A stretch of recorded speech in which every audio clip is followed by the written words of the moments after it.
한국 부동산에서 지금 가장 위험한 신호는 많은 사람들이 생각하는 집값 하락이 아닙니다. 단순히 거래가 없다거나 가격이 조정된다는 수준이 아닙니다. 지금 시장이 보내는 진짜 위험 신호는 신축 아파트가 분양가의 절반 가격에도 안 팔리고 있다는 것입니다. 막 준공을 끝낸 깨끗한 집, 아직 사람이 밟지 않은 새것 그 자체의 집. 그런 집들이 분양가 대비 40~50% 할인된 가격으로 공매와 경매에 수십, 수백 채씩 올라오고 있습니다. 누군가는 9억을 주고 들어왔는데 바로 옆집은 4억대 공매 공고가 붙는 현실. 어떤 사람은 잔금을 치르기 위해 대출을 억지로 끌어다 썼고 어떤 사람은 계약금 9천만 원을 포기하고 떠났으며 어떤 사람은 그저 분통을 터뜨립니다. 9억 주고 샀는데 왜 지금 반토막에 공매로 내놓나요? 이건 한 아파트만의 사정이 아니라 지금 한국 주택시장 전체가 보내는 붕괴의 신호입니다. 수도권 외곽, 지방 신도시, 신축 단독주택, 타운하우스, 블록형 주택. 앞으로 어떤 일이 발생할지를 보여주는 비극적인 사건이 벌어지고 있습니다. 경기도 양주 옥정 신도시를 아시나요? 도시 전체가 신축으로 가득한 이 지역에 현대건설이 지은 총 809가구 블록형 단독주택 단지가 있습니다. 이름도 화려합니다. 힐스테이트 양주 옥정 파티오폴에 대형 건설사 브랜드, 타운하우스와 단독주택 그리고 아파트 커뮤니티를 결합한 구조. 실내 체육관, 프라이빗 풀, 골프룸, 필라테스룸 완비. 경기 북부에서 드물게 럭셔리 단독형 라이프 스타일을 내세운 단지였고 초기에는 수요자들의 관심도 많았습니다. 그러나 단지 준공 1년 만에 전체 물량의 20%에 달하는 148가구가 공매로 올라옵니다. 한 번에 나올 수 있는 거의 최대 규모입니다. 이는 한국 부동산 시장에서 실제 신축 단지가 통으로 공매에 등장한 초유의 사례 중 하나입니다. 공매 공고에 적힌 가격이 충격적입니다. 최저 입찰 가격 4억 9,160만 원. 지금 살고 있는 주민들은 이렇게 말합니다. 우리는 8억, 9억 주고 샀는데 어떻게 4억대에 나오는 거죠? 이게 말이 되나요? 이 단지의 공매 상황은 단순히 해당 지역의 문제가 아니라 한국 주택시장이 맞이한 구조적 위기를 보여주고 있습니다. 이 단지가 실패한 진짜 이유는 무엇일까요? 첫 단추부터 잘못 끼워졌다. 비정상적 분양가.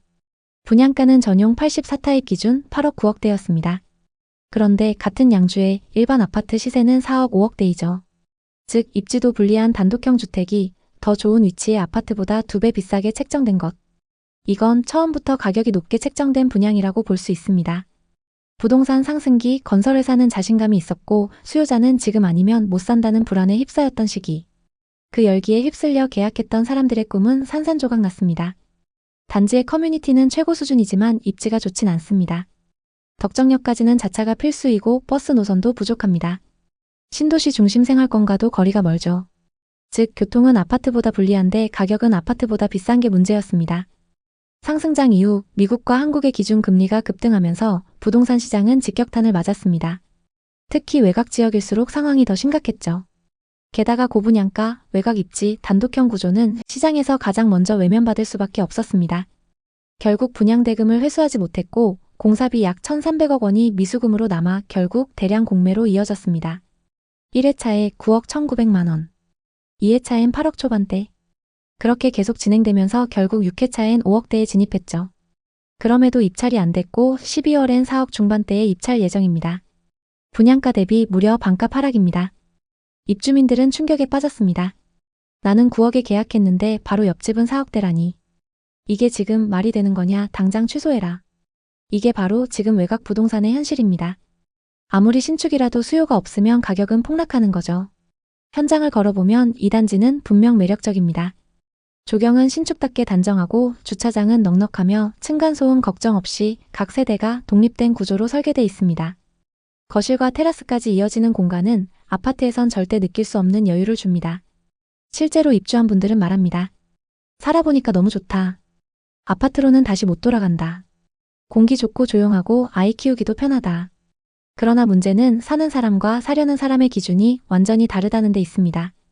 부동산의 가치는 지금 거주하는 사람이 느끼는 만족도나 편안함이 아니라 새로 들어오려는 사람이 어떻게 평가하느냐로 결정됩니다. 즉, 살기 좋은 집이 반드시 가격을 지키는 집은 아니라는 거죠. 아무리 내부가 쾌적해도 교통과 직주 근접성이 약한 외곽 단지는 매수 수요가 끊기면 가격 방어력을 잃습니다. 결국 실거주 만족도와 상관없이 수요가 급감하면서 이번처럼 급격한 가격 붕괴가 발생하는 것이죠. 이 사건이 더 충격적인 이유는 누구의 잘못도 아니라는 것입니다. 누구도 사기를 치지 않았고 누구도 의도적으로 남을 속이지 않았습니다. 그저 시장의 흐름대로 가격이 조정된 것뿐입니다. 하지만 피해 규모는 엄청납니다. 공매가와의 가격 차이는 자산 가치를 한순간에 무너뜨렸습니다. 어떤 입주민들은 말합니다. 나는 그냥 살려고 산 건데 왜 반토막을 감수해야 하죠? 또 어떤 수분양자는 계약금 9천만 원을 날리고 포기하고 떠났습니다. 이 가격에 사면 평생 회복이 안 될 것 같다는 두려움 때문이었죠. 더 큰 문제는 같은 단지 안에서 어떤 사람은 9억대, 어떤 사람은 공매로 4억대의 집을 사게 된다는 점입니다. 이는 집값 방어는 물론 입주민 간 갈등까지 불러오는 구조적 문제입니다. 이 단지는 쌀 때 사는 사람보다 비쌀 때 산 사람이 훨씬 많습니다. 기존에 비싸게 계약한 사람들은 가격 차이를 보고 견디기 어렵겠죠. 지금 외곽 부동산이 얼마나 취약한지를 보여주는 사례입니다. 양주에서 벌어진 이 공매 사태는 한 지역에서만 나타나는 현상이 아닙니다. 한국 부동산 시장이 안고 있는 전반적인 문제이죠. 고분양가 시대는 이미 끝났다는 말이 나오고 있습니다. 이제는 브랜드나 외관, 커뮤니티만으로는 사람들을 설득할 수 없습니다. 가격과 입지가 합리적이지 않으면 그대로 외면당하고 있습니다. 또 브랜드 파워도 입지 앞에서는 무력합니다. 현대건설, 힐스테이트라는 이름조차 입지와 수요 부족을 이겨내지 못했습니다. 특히 수도권 외곽은 경기 변동에 가장 먼저 반응하는데요. 금리가 오르고 경기가 식으면 항상 외곽부터 거래가 끊기고 가격이 무너집니다. 양주뿐만 아니라 경기도 외곽과 지방 중소도시들이 모두 같은 문제를 겪고 있습니다.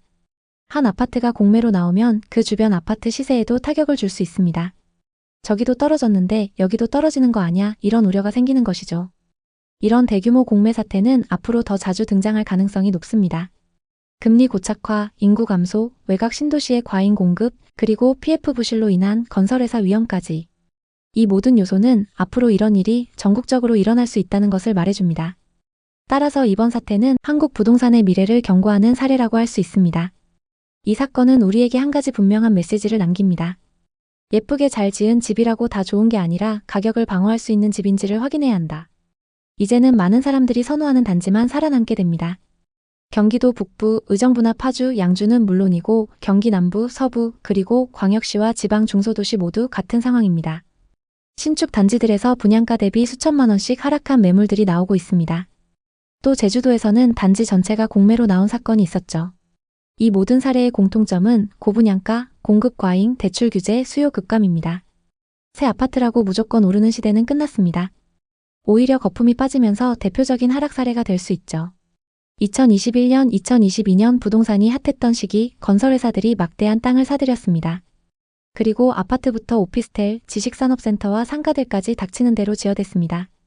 심지어 분양가는 엄청 높게 책정했죠. 그때 분양한 곳들이 입주 시기가 다가오면서 타격이 큰 상황입니다. 당시 건설사들이 땅을 비싸게 사기도 했고 분양가를 터무니없이 높게 책정한 것도 원인이 될 수 있습니다. 하지만 그렇게 높은 분양가에도 오를 거라고 생각하고 계약했기 때문에 누굴 탓할 수도 없는 상황이죠. 앞으로는 상황이 더 악화될 수 있습니다. 특히 지역별 양극화가 더욱 심화될 것으로 보이는데요. 일자리가 부족하고 수요가 적은 곳들은 계속해서 하락할 가능성이 큽니다. 서울 수도권이라고 다 오르는 것도 아닐 것이고 그 중에서도 입지가 좋은 곳들만 장기적으로 상승할 것입니다. 게다가 앞으로 추가적인 부동산 규제가 나올 수 있습니다. 이에 따라 더욱 조정될 수 있다는 점 참고하시면 좋겠네요. 과거에는 새 아파트 분양만 나오면 엄청난 청약 수요가 따라붙고 준공 후에도 지역 내 실수요가 어느 정도 버텨주는 구조였습니다. 오피스텔과 상가도 분양하는 족족 계약이 됐었죠. 하지만 지금은 상황이 크게 달라졌습니다. 경기도에도 미분양 아파트가 늘어나고 있고 입주가 시작됐는데도 빈집이 줄지 않는 사례가 흔해졌습니다. 또 상업시설과 지식산업센터, 오피스텔은 미분양 매물이 쌓여 있습니다. 특히 신도시의 상업시설에는 임대문의 현수막이 오래 걸려 있고 정작 들어오려는 자영업자는 많지 않습니다. 지역마다 상권이 예전만큼 살아나지 않는 모습도 쉽게 볼 수 있습니다. 만약 여러분도 부동산 매수 계획이 있다면 수요와 공급을 잘 확인하시길 바랍니다. 혹시 부동산 투자로 성공하거나 실패했던 경험이 있다면 댓글로 공유해주세요. 여러분의 경험이 누군가에게 큰 힘이 될 수 있습니다. 오늘의 이야기에 공감하셨다면 구독과 좋아요를 눌러주세요. 오늘도 시청해주셔서 감사합니다. 다음 편엔 더 좋은 내용으로 찾아뵙겠습니다.